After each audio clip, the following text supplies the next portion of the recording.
I'll give it a few more moments as people arrive. But perhaps to get things started, you can tell me a little bit about what has drawn you here. Where in your life would you like more confidence?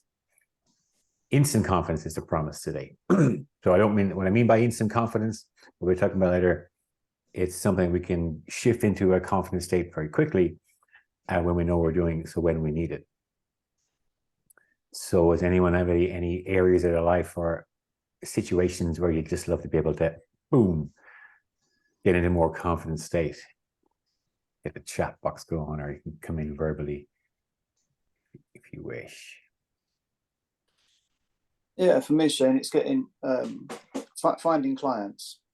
It's Okay. it's sort of, I feel confident, but because I've not had much success until now, something isn't working out. Otherwise, I'd have clients. So, so I'm not sure if I'm looking at it as confidence, but I don't feel 100% confident because I haven't got any clients yet. So it's like, what's going wrong? Where I feel confident in my ability to attend the clients, even the kind of like the sales call, if you like, and talking to new prospective clients and seeing if they're a good fit and getting them to come on board. Doesn't intimidate me too much, but where are they? Why can't I find them? Why can't I get that initial engagement? Yeah. That's where I'm at. So I'm wondering if that is a confidence issue that I'm just not seeing as a confidence issue, and things like examining the confidence here in hopefully stuff you'll go over today is how I'm hoping to maybe identify that and then overcome it. Okay, cool. So so I'm hearing there you're confident in managing the client, but getting them, it's not, the confidence isn't there yet to really feel confident in the acquisition or the enrolling of a new client. So the technique I'm using today is particularly good in a specific content. So when you need to switch it on. So typical examples of this is, who here loves public speaking? No one. Who here would rather feel the ground swallow up, which would want to suck you down before you have to speak to a group? Sorry, someone's looking for a passcode. Let me see. I'm going to send that to her. 97722.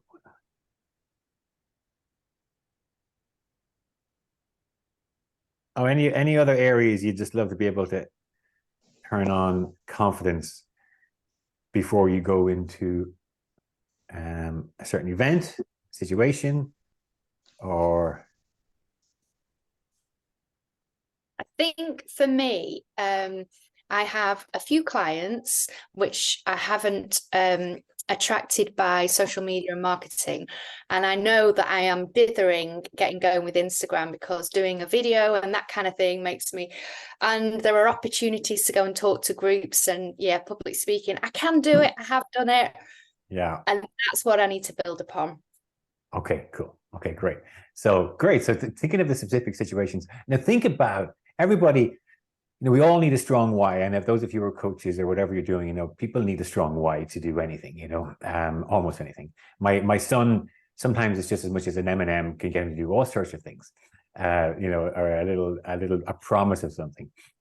So, what difference would it make for you if you could just turn on your confidence state in a matter of seconds, when you needed it? What would that do for you?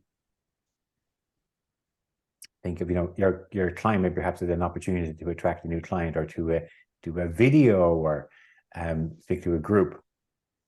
Another thing, people love confidence. We don't like arrogance, and there's a difference between confidence and arrogance. But people, when someone's giving off confidence, it's very infectious, and we tend to see a pick up in that energy. And for Andrew's case, it's very important, for example, attracting new clients. If you're going to give a presentation, people will smell the lack of confidence. But they'll also really smell the confidence as well. So what I'm going to give you today, is something I learned many, many years ago from my back in the days of NLP. So NLP, pretty much everything today is built around NLP techniques. What is it? NLP stands for Neuro Linguistic Programming. So there you go. That's what it is. But what the heck does that mean? So I ended up on my journey. I left full-time farming to originally pursue NLP. It had such a transformative effect on me that I trained in NLP and became an NLP practitioner. And my first kind of side job was being an NLP practitioner. So making rapid change with clients through this thing called NLP. So people, perhaps a good way to think about it is it's like applied psychology. So it's a very practical way of using your mind, working with your own mind to get better results. So I'm going to be laying the foundations of the techniques to come. But the promise of today is that there's really going to be a 3-step process. And, you know, every day my inbox is a 5-step process, or I go on Facebook and there's a 5-step process or a 3-step process, or, you know, 3 steps to whatever. But this is literally broken down into 3 practical steps that you can remember. And I like things I can remember easily, especially when you're not confident and your brain's a bit in stress mode. Like, oh, what did I do here? So it's going to be 3 simple things. And even if you remember one of them, that can make a huge difference. So we're going to use this technique from NLP to give you the little simple process you can do to step into confidence. At the end of it, we're also going to do an add-on technique that once you're in that state, you can anchor it. That means that it'll be even easier for you to access a confident state when you need it. A word about here, this model works not just for confident state, it works for any kind of positive state. You can use it for a negative state if you want, but people tend to go for the positive ones. There's enough negativity around. So it's a kind of a structure and a process to give you the opportunity to go, right, I need to be confident right now, and turn it on. You probably heard the term fake it till you make it. Mm-hmm. So yes, there is a truth to that. I think it was the context of Jill when she mentioned, you know, and actually Andrew's case as well, where you may be on a journey and you're trying to become better at something, or you want to become established in a new area and you don't yet have the confidence. So in the interim, you and at the same time, you can't really afford to be, you know, just trembling all the time and not exuding confidence. So sometimes you need to go, okay, right, I don't feel confident right now, but I'm going to act as if, a very powerful frame in NLP, act as if I'm confident to get more out of me. And that will then build the real confidence. And the real confidence comes from a series of successful events in a situation. So that's when all your body and mind will go, okay, no, I've got this. Who here is confident about tying their shoelace? About what was the question? Anybody? I said, who here is confident about tying your shoelace? If you're still struggling with that one, you know, going to need some confidence for this. Okay, next time it's going to be easier because you're doing a confidence thing. You know, there was a time when you really struggled with that. It was you're a kid, or if you're looking down, it's like, oh, you put left over, right, and you're just going to do a little jumbled mess. So longer term confidence comes from establishing these victories, these wins. And let me kind of move into the first frame. Actually, I'm sorry I'm being rude. I wanted to get a little bit of a discussion going on. I think most of you know me, but I have a slideshow here to help me keep structured, and it's a little bit about me for anyone who doesn't know me so well yet. Actually, just before I go there, let me just get an idea of where are we in the world. Give me get the chat box going. You probably all have the chat function there enabled. So who here is in Ireland? Oh, Katrina's in Bahrain. How exciting. Germany. Oh, great. West Cork. Ireland. I'm going to put him. Eesh. My good friend Ray there isn't too far away. London, Lancashire. Okay, so we have, Los Angeles. Wow, what a nice little eclectic mix we have today. Bahrain, Germany, Ireland, West Cork as well, which probably has its own little republic down there. It's not even a Republic of Cork, it's a Republic of West Cork. It's such a strong identity, and they're so special. Beautiful part of the world, beautiful people. And London, okay, great. So thank you all for that. Let's move on to the slides and put a bit of a structure on this. I think we have a nice, quite a small group today. So lots of rooms, lots of opportunities to interact, play from current slide. Okay, can you all see the slide now? Yes. Okay, so for those of you who don't know me, my name is Shane Pearson. I'm a transformational wellness coach, and I also mentor coaches with both their skills and their business. This is the first time I've announced this, but I've recently won the Lifestyle Coach of the Year for the 3rd year running with Prestige Awards. So that's 3 in a row now. So that's a win for me this month. Congratulations. Thank you. A little bit more. So I'm also an accredited thought leader in behavior change. My coaching business is called Design Your Life Coaching. I'm experienced. I've been teaching and training coaches for many years now, and health and wellness coaches. Before that, I was training NLP practitioners. So before my coaching days, I was really heavily embedded in NLP, and I trained to the highest level in NLP. I went around the world to train with the best, including 2 of the co-founders, and that's probably the biggest influence on me that will equate to today. I'm a transformational coach, then I'll be background, and also study nutritional therapy. I'm a qualified nutritional therapist. So what to expect today, folks? Before we go into the process and the how, we're going to talk about the importance of managing your mental and emotional state for success in anything. We have a few examples of context, but wherever you want more success in life, how you manage your mind and your emotional state will play a key part in the results you get. We're going to look at the NLP communication model very soon to understand that better. And I'm going to give you the 3-step approach that will instantly help you step into a confident state. And then the anchoring technique, which is like a switch. You can kind of prime your mind and body once you're in an intense positive state. You can kind of it's like it's having a switch or a button. You can install a button and press that. And when you press that, boom, it'll instantly bring back the state that you have kind of primed yourself with. And that's very useful for when you need it. So let's start with why it's so important to manage your mental emotional state. So this diagram here you can see is called the NLP communication model. And the only reason it's important in NLP is because everything can always be explained through this model. So this is after, hundreds of people working in NLP for a couple of decades, or definitely dozens, maybe not hundreds. It can all collapse down to this model. So it's a very elegant model. And we're going to work backwards, because the reason NLP came into existence at all, because certain people were interested in results and what made people who are exceptional in their field exceptional. And the question they had was, can that excellence be repeated? What makes these people who are so good at what they do, what makes them so good at what they do? What are they doing? And through a process largely of observation and study, they started to back engineer human behavior to find out what goes on inside that produces the behaviors that generates the results. Interestingly, as they did this, they studied many experts in their field, like the world leaders in things like, they were very, very interested in therapy. So hypnosis, hypnotherapy, the grandfather of hypnotherapy, Erickson. They studied the Gestalt therapist, Fritz Perls.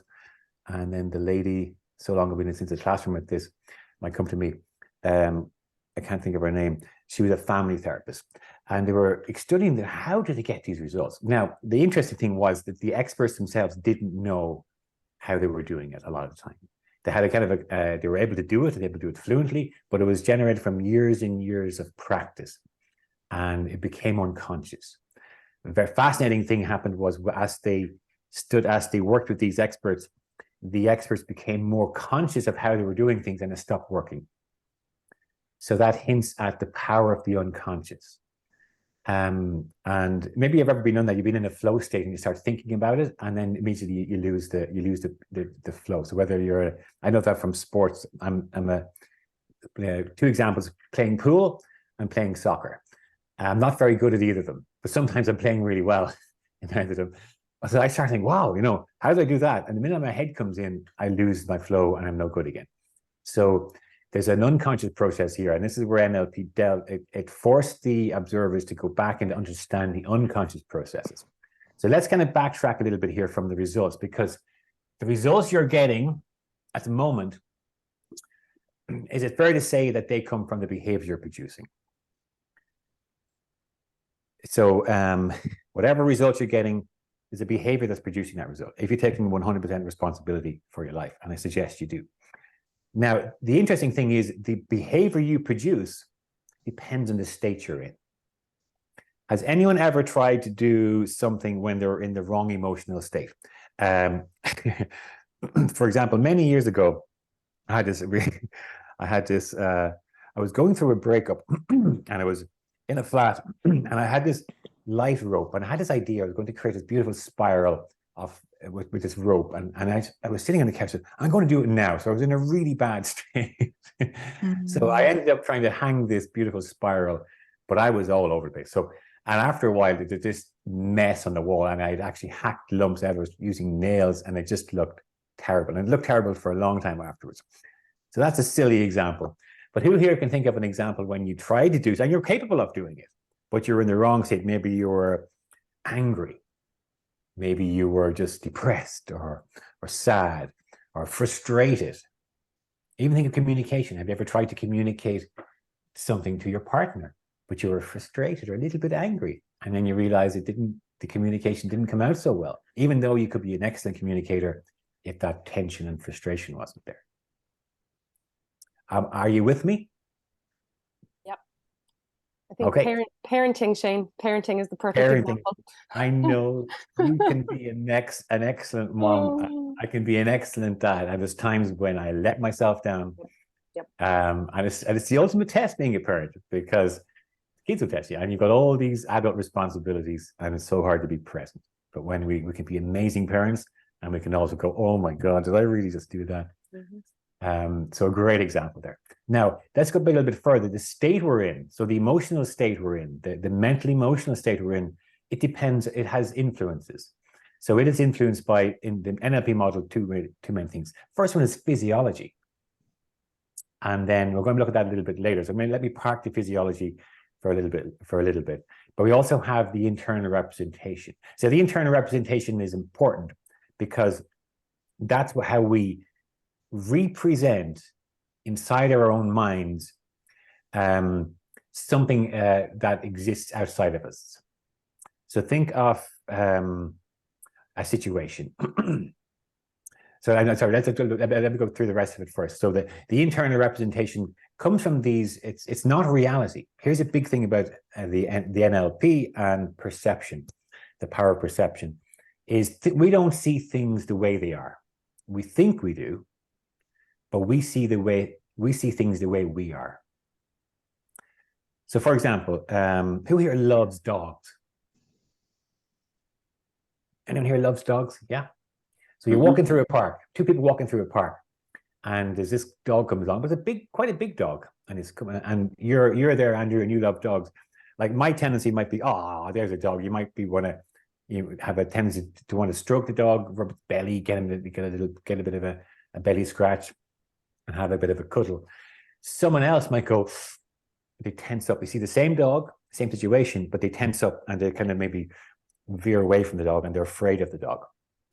So it's the same external event. However, it's how you or the other person, how the two people have internally represented that external event that is creating, that is influencing their emotional state. Is that clear? Yes. Okay, so another example is, let's go think of a football match. Well, the other night, there was the Dutch against the Irish. So imagine being at that game. We lost 2-1. Being at that game, and the Dutch person who's cheering on the Netherlands might think it was a brilliant game and had come out of it overjoyed and are really, really happy. Whereas the Irish person might come out feeling deflated and going, oh, maybe angry with the ref, or thinking about some of the decisions that went against Ireland. Whereas the Dutch person following the Netherlands was having a very different experience. So it's the same external event, but it's internalized differently. Now, how we do that, it depends on these things called internal filters. So we're all filtering the external world and seeing things the way we are, not the way the world is. So perception is really important. Now, what's the key thing here is that even though these filters are unconscious, they don't have to be, they don't have to remain unconscious. We can, with awareness, we can start to change things around how we perceive things. And that's really the key in NLP. That's how, for years, I was doing work helping people change how they were internalizing and how they were deleting, distorting, and generalizing information that bring about problems. So phobias and fears and compulsions, eating people. Does anyone know here does anyone here have a food they just can't eat because of the texture or the taste or the, you just kind of maybe even see it and you go, ooh. So for years I was doing some of the work I did was helping people who maybe couldn't eat vegetables or they couldn't eat a whole range of foods because there was an experience they had in the past, a memory that was influencing their perception of foods. But it was a problem now because it was denying them the opportunity to eat a balanced diet. Or there's loads of different contexts, like a compulsion of another one. There maybe some people would be triggered by something and have a compulsion to do something. If it makes even, for example, it's part of smoking is bigger than that, but an addiction like smoking, it's like, oh, you see the image of the advertisement or the person smoking, it triggers in your brain a dopamine rush, and the brain distorts that and starts thinking of an internal representation of the good feeling you will get when you've had that cigarette. That is a little bit of how this works. So the NLP. So what we're going to do today then is we're going to work inside here on the left-hand side of the head here, and show you how you can influence your physiology and your internal representation at any moment to create the state you want. And in this context, we're going to be working on confidence. Why? So from what I'm just told me, tell me why now. Why is it so important to get into the confident state? Follow the arrows. Yeah, confidence leads to confident behavior, which leads to the result you're looking for. Good, okay. And in NLP, we talk about two, we kind of classify things. Is it a resourceful state or is it an unresourceful state? So confidence is a nice example of a really resourceful state. Now, when we're feeling resourceful, we have access to the resources within us. So Andrew, for example, let's give your context. When you're confident, you will remember, hey, I've worked with a ton of clients. I've had brilliant results with all of them. I'm confident in what I do. And that's all there. When you're not feeling confident, who here knows this to your toes? When you're not feeling confident, when you're feeling like, oh, self-doubt, I call it FUD, fear, uncertainty, and doubt. You know, especially those of you who are challenging yourself, you're trying to grow. Ooh, boy, you're going to meet the FUD, the fear, uncertainty, and doubt. So when you're there, do you have the same clear access to all of the memories and the positive beliefs about yourself? They're just like someone's turned off the lights and you can't find a thing. So it's an unresourceful state versus a resourceful state. So really a promise of today is if you can learn how to get into a confident state, it's not just about being confident. It's about lighting up your brain and giving you access to all of the behaviors that are possible for you to create the results you want. But if we remain in the unresourceful state, actually, let's get the chat going. What's the example of an unresourceful state that kind of haunts you? All of you. I freaking hate, doubt.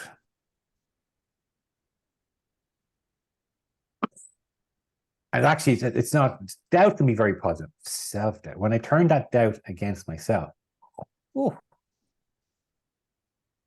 different little programs run.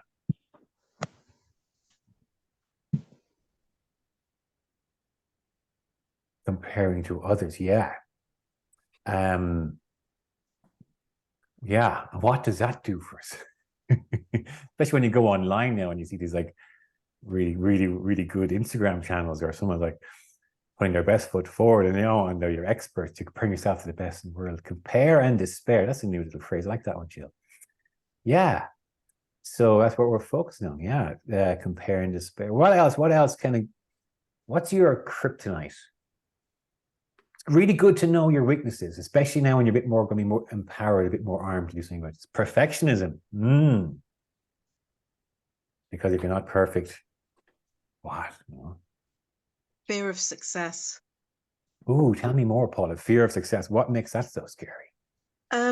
It's not so much the success. I think it's maybe the overthinking about what would happen if, like going back to Andrew, I had 1,000 people wanting to be coached, clients, and can I handle that? And am I good enough? So I think, yeah, it's all kind of linked.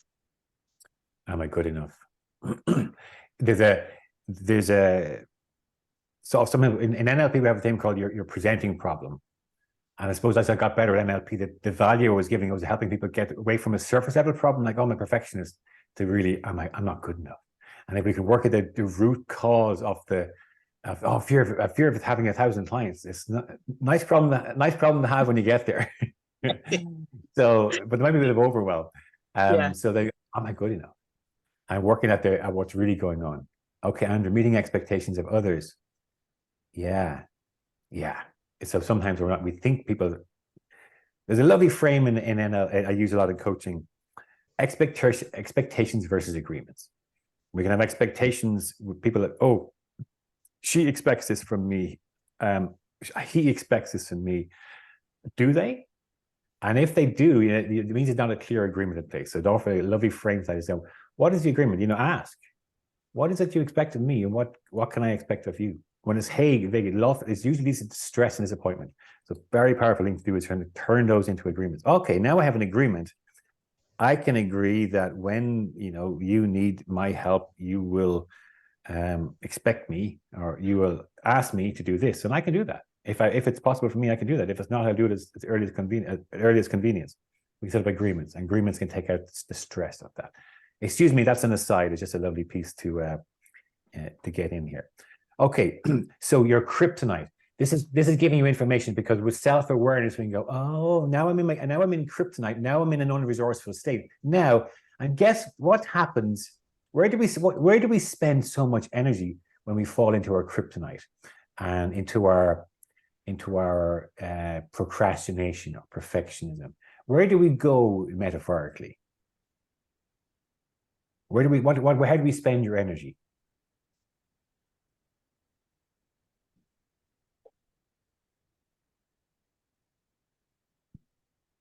We go in, don't we? Yeah, typically we go into our heads. Yeah. Unresourceful state. We try to think ourselves out of a state problem. And how does that go for you? Like thinking yourself out of a stress. This is like this. I say, don't trust a stressed mind the same way you don't trust a drunk mind. Oh, I'm so stressed. I can't afford to stop and meditate. I'm too busy. Oh my God, if I could do that. And then you end up doing, you're wasting loads of time because you spilled whatever you're working on. You end up cleaning up things for half an hour, which would have been a 5-minute job if you just taken time out. Okay, so we want to become aware of where our kryptonite is, and then with awareness, we go, this isn't a thinking problem. I'm not going to think my way out of this. I'm going into my head. What emotional state am I running? I'm in doubt. I'm in fear. I'm in an unresourceful state. So therefore, what do I do next? Well, that's where we have the 3-step method. And this is a nice little triangle, a very simple, elegant model just to remember all this. But there's 3 things you can change. Only 3 things. Remember, I told you I don't like teaching unless I can remember it. So it's simple. The first thing we can do is we can change our physiology. Another thing, we can change what we're focusing on. And the third thing is we can change the language both we use with ourselves and others. I'm going to look at breaking those down a little bit more each one. Okay. But let's start with physiology. And I said earlier on, if we do not, even if you only remember one step, it's going to be a bit of a breakthrough. Okay, so let's start with physiology. Look at old Snoopy here on the right. Just going by his physiology, what can we assume? Peanuts, and if you're not clear, excuse me? Peanuts just told him off. Oh, okay, that's a mind read, but it's possible. So let's find out what happens when we put our body in that. So the shoulders are slumped, the head's forward, the eyes are kind of down, and usually when it is, we're kind of breathing shallow up into our So just try, and you get a much better experience if you go ahead and you even want to turn off the cameras and just go. Tap into that, try and model Snoopy here, or you know what I mean here. Get depressed, get sad, get sullen, get this into despair, and notice what happens. All you're doing is changing your physiology. I'm not asking you to do anything else, but just get into the physiology, similar to Snoopy here, of head slumped, shoulders down, looking towards the ground. You want to switch off. You want to switch off. And notice the emotional state. Like, you tell me about the emotional state. What's driving the switch off? What's the emotional state? Notice your breathing. Fabulous. Who's fabulous? No, sadness. Sadness. Who said fabulous as well? I'm getting all teary, just sitting like that. You're getting all teary. Okay. Now, think of an important task you have to do, whether it's creating your video, your public speaking, you're attracting a new client, an important meeting you have to do, a presentation, something important. From this state, think of it now. What does that feel like? Not going to happen. Not going to happen. Not like that. Okay. Not like that. Okay, so now let's just do nothing else but change this stature. So confidence state, I kind of got this lady here. So usually the shoulders are back, head's upright, shoulders are open, and where our feet are either firmly planted on the ground or just sitting, usually facing straight ahead of you. The gap between the chin and the shoulder and the neck. Put a smile on your face. Go on, it's for free. And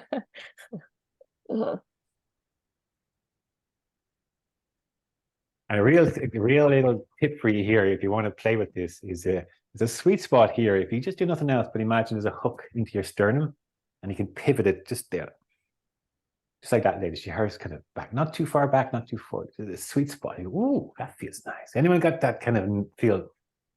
I'm feeling calm. My osteopath does a lot of training, and she said to me, lead from your sternum.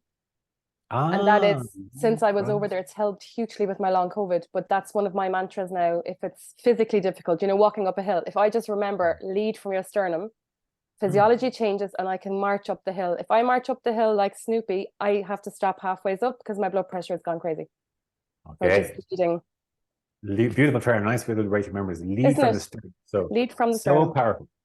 Thank you, Gwen. Thank you. So have we all done this? Give yourself, this is not a thinking thing. This is a an embodied experience you have to do. Yeah. And notice you're breathing and take a few deep breaths. Shoulders are open, embracing the world. Smile on your face. Think of the same thing you were thinking about a moment ago. And knows if anything's different.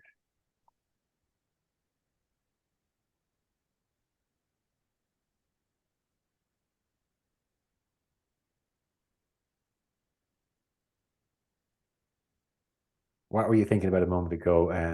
When you were no, we're not going to happen. I think Paula said not going to happen. Was that what you said? No, I meant as in if you're like this. Yeah, when you're like this. So think of the same context from this, and tell me what you're thinking now. Is this still not going to happen, or what does it feel like now? No, definitely going to happen. Wow. And definitely. Definitely going to happen. Okay. Yeah, and I stand up. Sometimes I've stood up as well if I've had a difficult call. I've cheated. So that helps with the whole lifting as well, not being seated by actually standing up for a few minutes as well.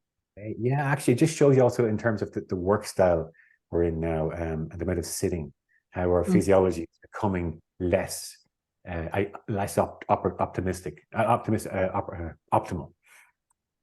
So go back to this model here. By changing our physiology, it not just changed our emotional state, it also influenced the internal representation, how we were internally representing the outside problem or challenge or situation. So the physiology alone is a take home today, folks. Anybody here not have an experience of a big difference between those two?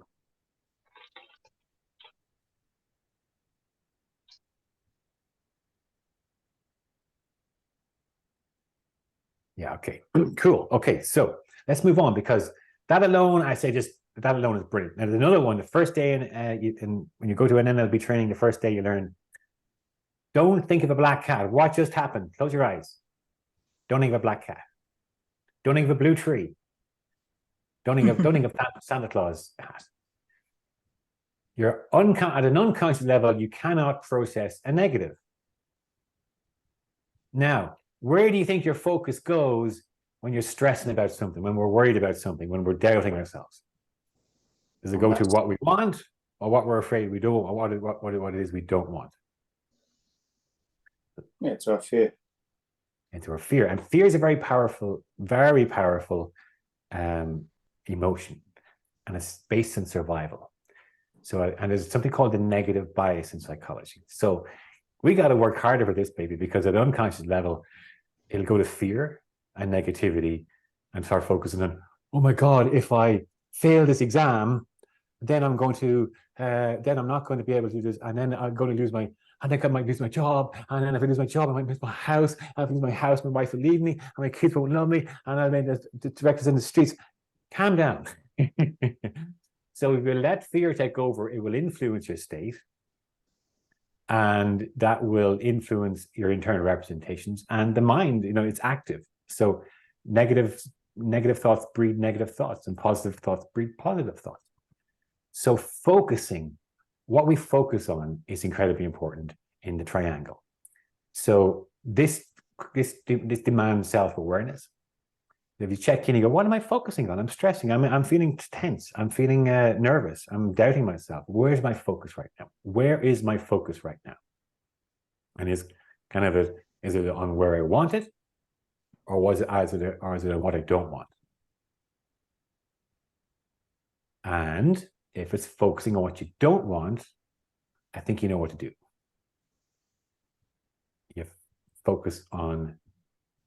You change it so that it focuses on what you do want. Now, you've heard of anything about the law of attraction, the power of suggestion, subconscious, whatever. This is really at the base of this, by focusing our energy, where energy flows, where attention goes. Energy flows where attention goes. So when we're not aware, we're stressing on what we don't want, we're trying to fight what we don't want to happen, guess what? Energy's flowing to the undesirable outcome. And your body's going, but I don't want to go there. Please don't make me go there.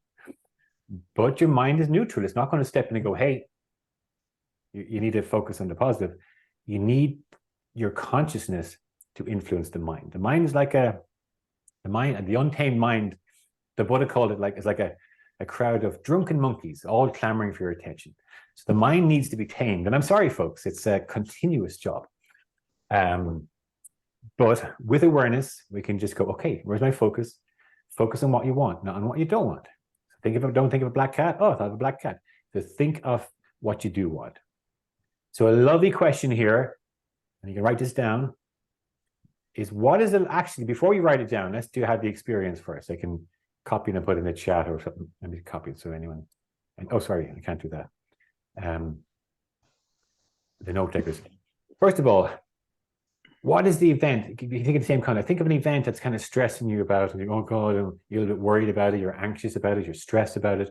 Is there something like that that you're, you get that context, that challenge, that situation that's going on, and then ask yourself, okay, what is the last thing that has to happen for you to know you have achieved a successful outcome you were looking for?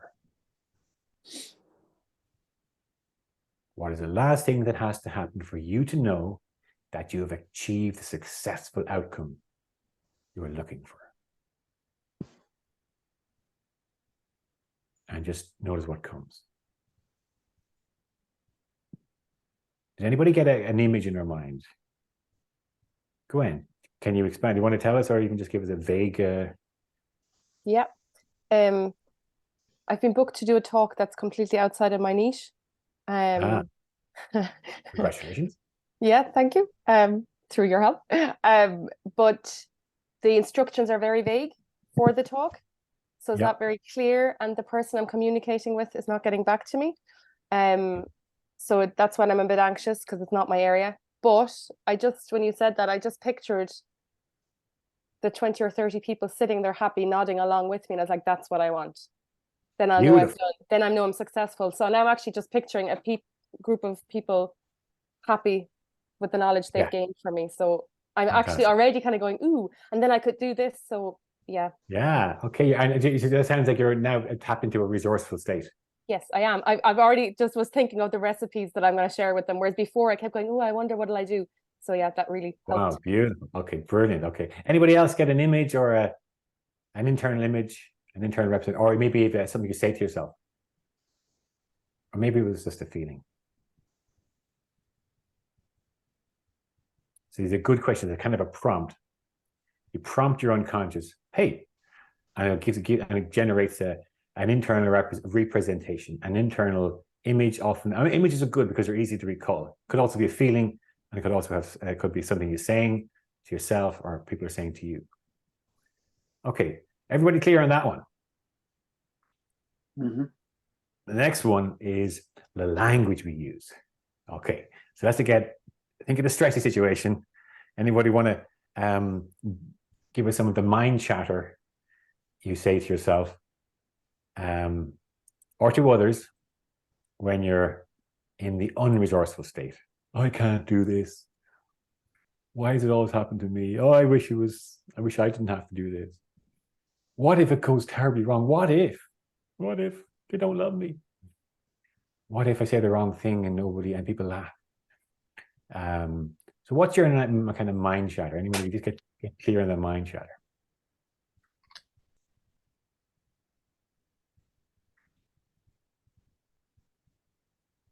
And if you can't access it, you're doing great. It means that you can't even access that stuff anymore. So you're probably holding your shoulders up and you're in the physiology, focusing on what you want. So remember, get back down into Snoopy, head down, sullen. I really don't want to do this. I just heard. I just wish I could take the day off. Oh, do I have to? So get clear on that. And then that's the language. Again, it's the language, the negative language. Okay, frame it in the positive. When you become aware of the language, especially the language we use to ourselves, but it's also very important for the language we use with others. It's like, okay, is it framing it in the positive? And it's a bit like the last one with focus, only we go, you say it the way you want it. That's the golden rule. So one way to do it is, I am so happy and grateful. Say it the way you want it. Now, for the confidence state, all you might have to say is yes, yes, yes, yes, yes, yes, yes, yes, yes. But as a bigger guide for life, you're going to be okay. Say it the way you want it. Okay. I'm thrilled. My talk worked. I'm so thrilled that my presentation went down so well, and everybody got so much from it, and it's led to several calls or several contacts who are reaching out to who wants to work with me. I am so happy and grateful that conversation, that tricky conversation with my boss went so well, and that he's agreed to give me the pay rise I deserve. I am so happy and grateful. It's a lovely frame. I'm so happy and grateful. I think of the positive outcome. I'm so happy. We're putting our focus on how we want it to be, and we're kind of saying it is so. This is powerful in terms of, if anybody heard of people like Joe Dispenza and the kind of the transformation work and how we can get what he talks about, how to break the habit of being yourself. So breaking free from our own thought patterns and creating something better. So for some of the Paula, do you have an insight there? Yeah, I was looking for it, but I think I've thumbed it a bit. Someone advised a book which I got, so but apologies if it's not quite the title, but it's called, I think, that it's about the mountain is you, or you are the mountain. I can't remember now, but it's basically that you are the block. It's not the externals that you're it's you, something within you. Yeah.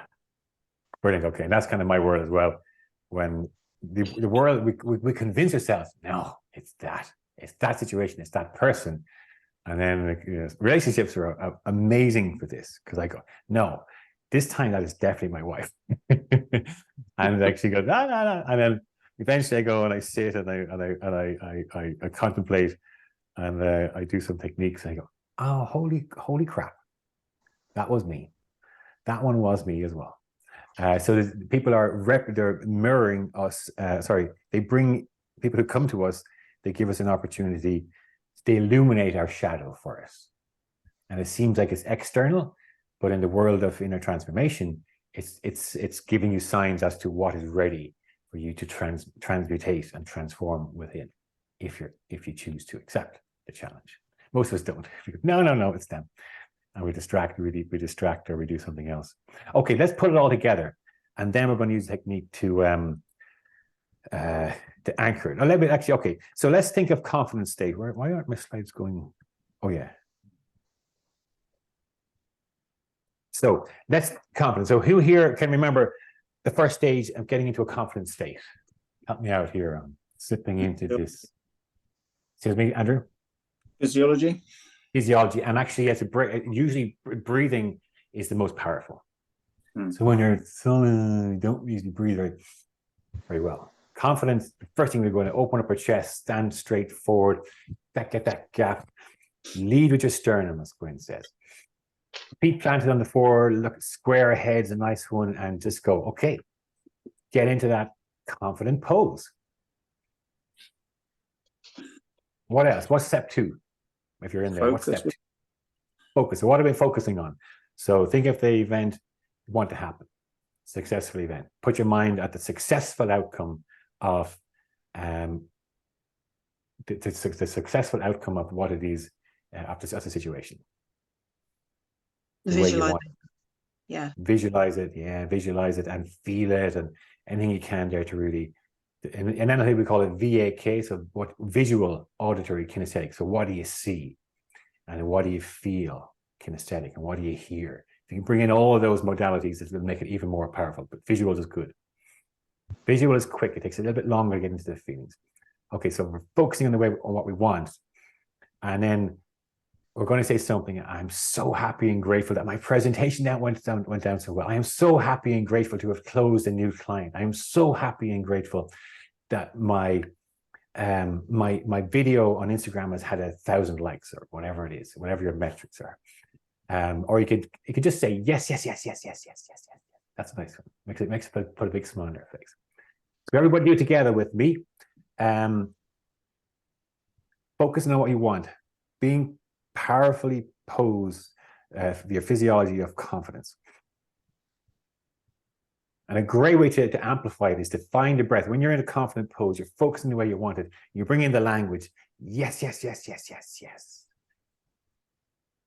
And take a few powerful breaths, just nice deep breaths to kind of amplify it, because it won't work. The next thing, that anchoring won't work unless you're in an intense emotion.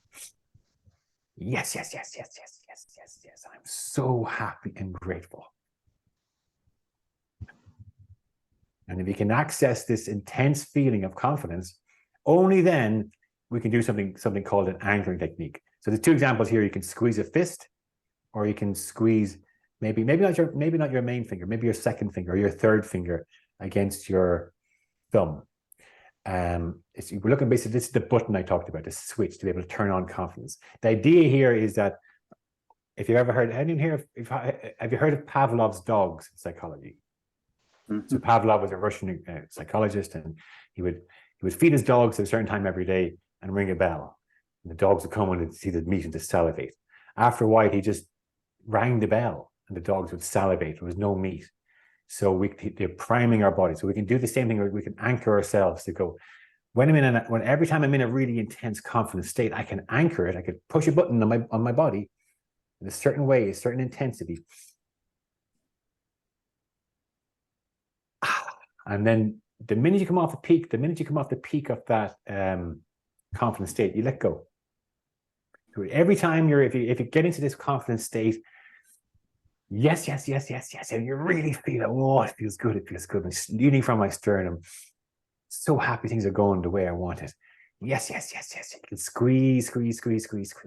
And then you do that a few times. Shake it off. And then you get, okay, how do you access confidence? So shake off change state, move around, shuffle, loosen the shoulders, and now get back into confidence. Shoulders back, chin up, smile on your face, nice deep breaths. Focus on what you want. Yes. Big smile. Let me see the teeth. And then when you're ready, feeling good, you squeeze.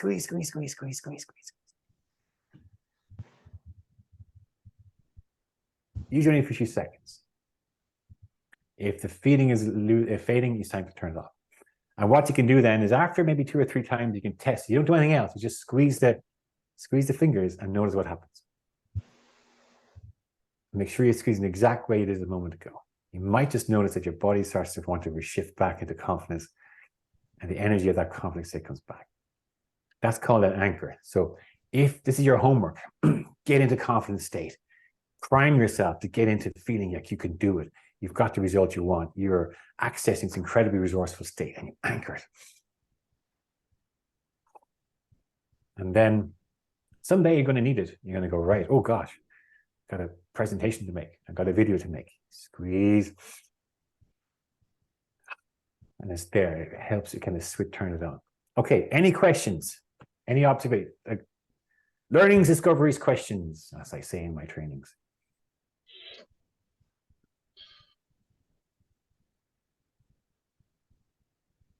For me, yes. for me, it's about I think practicing.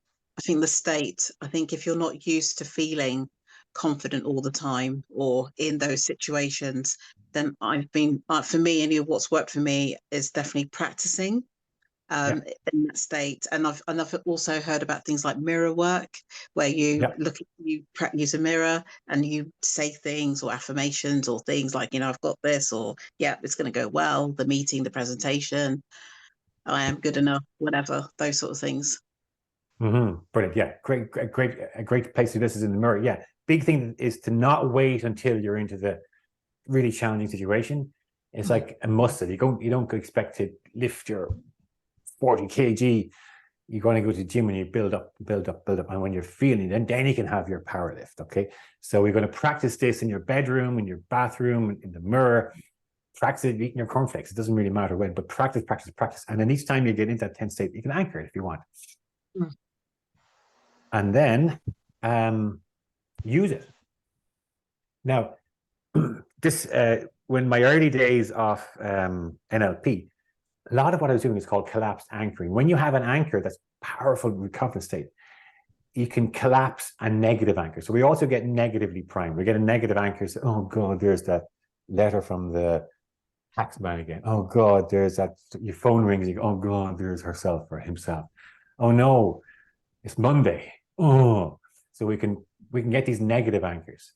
And all it means is that the nervous system has associated something with an event, and we can have a negative anchor. So for years, I was doing a lot of collapsing anchors. We were using a powerful, resourceful state to squash the other one. And you would like kind of erase, at least erase the neurology, so there was no longer a negative. Now you got Monday morning. Oh, the call from him again. Oh, that's okay. So you're no longer put into the unresourceful state. And then if it works out really well, you can actually just tap into confidence. I'm going to do this from a resourceful state today. So that's and I'm going to make an offer there to work with me one-to-one. Single session, 1 or 2 sessions is all you need. with someone like who's got practice in NLP to kind of wipe the state. If you're aware of negative anchors, every time this happens, I hear this, I see this, I think of this. Oh, I'm like, oh. Some of them are bigger. You can make a bit of help with someone. You can reach out to me. So I just wanted to know confidence. I'm doing a theme on confidence this autumn. I got this lovely text actually the other day from a client. Hi, Shane, I just wanted to say thank you so much for your help and guidance over the last few weeks. I'm so glad that I had the opportunity to do those sessions with you. They've been so helpful and have really strengthened my mindset and my well-being, and they've given me the confidence to make the move in my career, whatever and whenever that will be. You've helped me so much of the time that I really needed it, and have shown me how to set my own path ahead. So sometimes working with a coach, even for a few sessions, it was like after about 6 sessions with pretty big transformation there, we can lose confidence in life. Life grinds us down. So do reach out if you think you're looking for a little bit more confidence or need a bit more courage to take on something in life. And there's some of you know me already from different work, either as a trainer or as a coach or as a friend. So I'm making a special offer for you all. If any of you are interested, even in a single session, there's no point when you're empowered and you're equipped, there's another way. Don't let these negative anchors or things that put you into non-confident states hold you back. Life's too short. Okay. So I'm doing a very special offer. If you book all you have to do is schedule a discovery call with me before midnight on Thursday.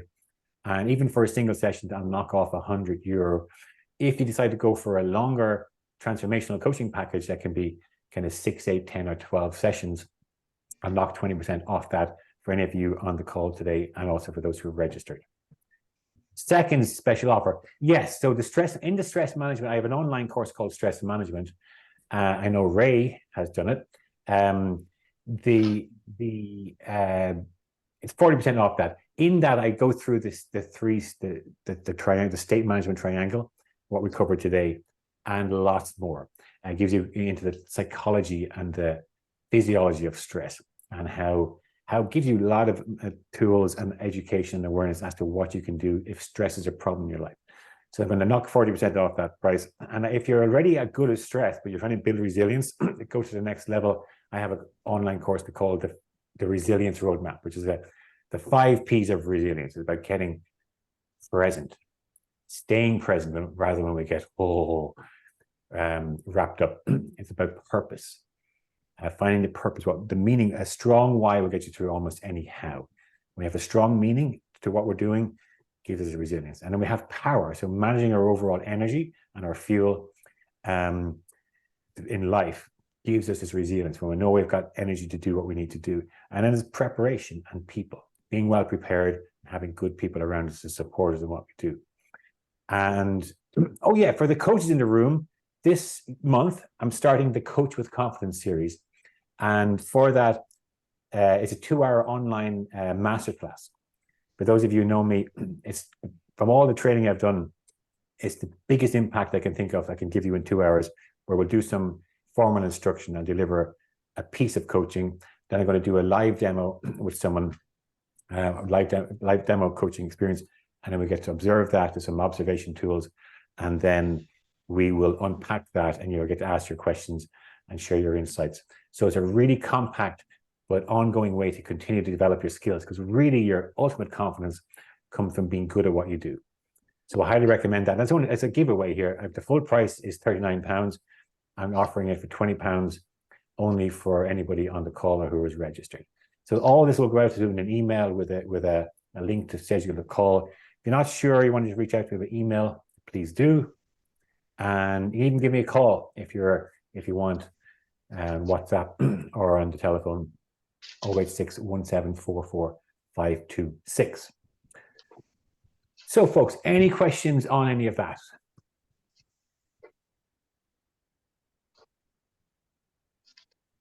No, but thank you. Okay, I'll send a follow-up email this afternoon which is kind of the details and the replay of the event. So I really enjoyed the air. Thank you so much for your time and for your attention. Anything I can help you with, any aspect of that is still not clear, you want any help with it before I go? Or to expand on anything? I think I just wanted to add about the fear. So I didn't. I did something some months ago, and it was basically a posting, and it was my first posting. I hadn't posted for a really long. Well, actually, I'd never posted on social media, so it was my first one, and I think it took me 2 weeks to post. And when I posted, I think I was in flow state. I just thought, you know what, I'm just posting it. Pressed send, and then I think I got 1 like. Oh yeah. But what I put myself through mentally for that one, and no one, you know, I think it got no maybe 10 impressions.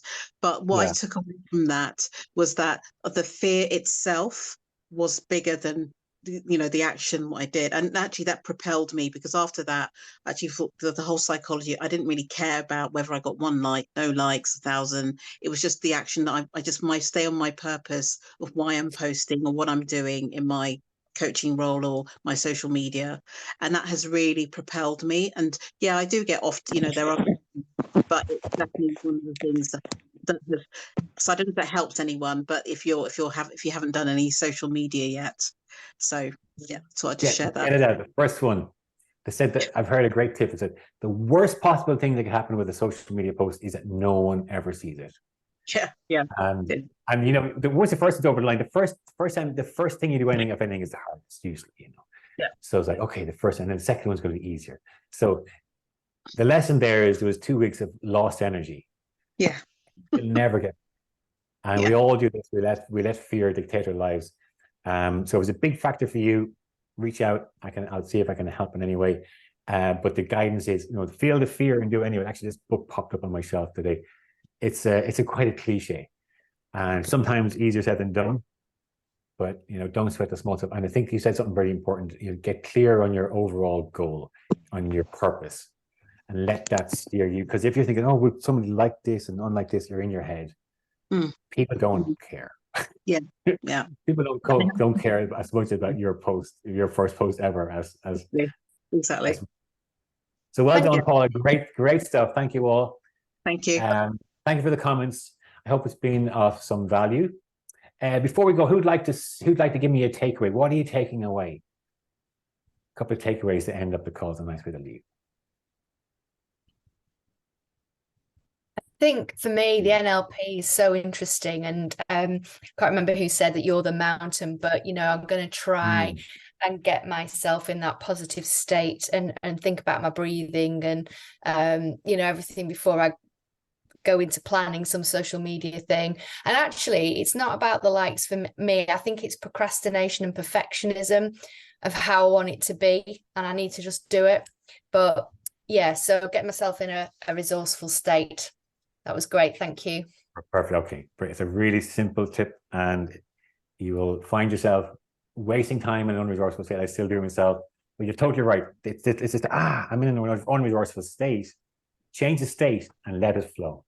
Beautiful, Jill. Okay, great. Thank you. Ray O'Sullivan. Yeah, Shane, just thanks very much. And just, I guess, just to learn to step by step recondition myself, by any challenge, even the small daily challenge is an opportunity to recondition, so get used to just, I think that was good, but that anchoring tip, it could use that. Yeah. It could be done on an hourly basis, certainly on a daily basis, but even on a general breeding opportunity basis, you could nearly break it down if you wanted, if you could, I think that's totally right. Nice vision. And we're all running on his autopilot. It's how we are as human beings. And as we become more aware, oh my God, some of these programs aren't running very well. So it's about using techniques like this and if you get slightly irked when the toaster goes off and you've burnt your toast, but it's become a pattern for you, or something small, they're great ways to just start reconditioning, so you're not having the little niggles. That's a little piece of me off. We can start small and build it up. It doesn't have to be the big ones. It's probably better off to build confidence in little irks. The way someone speaks, or that something is said to you, or just using what you know to reset your nervous system, so that you're in charge of you, and you're in charge of how you're. If you don't like the way something's affecting you, you can take charge, take responsibility, and go, okay, rather than saying he did that to me, or because I'm sad because she said. It's like, I'm choosing to be sad because of the way I'm interpreting her communication, and then leading from that, and go, okay, how would I like to be different? Oh, where's my focus right now? How's my physiology? What am I saying? What language am I using? Okay, there's a lot in this, small, but it can serve you well, and it serves me well for decades now. So I recommend, and if you don't use it, you lose it. So there's your challenge. There's your I can't remember this fancy word for that. So I better leave you off for lunch. Thank you all so much. Reach out if I can be of help. I'll get a follow-up email out to you this afternoon. And I'll see you on the next one. There'll be a link for the next. It's a series. Next one's going to be on how dare you talk to yourself like that. On the inner game of confidence. They're going to be about the inner voice. Okay. So we're going to have, and that's another great topic, something to work it out with. So taming the inner gremlin. Look forward to that, and look forward to having you all back for that one. Great. Thanks. Is that you back Shane. again, Ray? Is the same hand? The hands up, Ray. Is that the new one, or is that? Sorry, no, that was a mistake. That's the previous one. Okay. Bye-bye, everybody. Thank you all. Take Bye, care. Shane. Bye.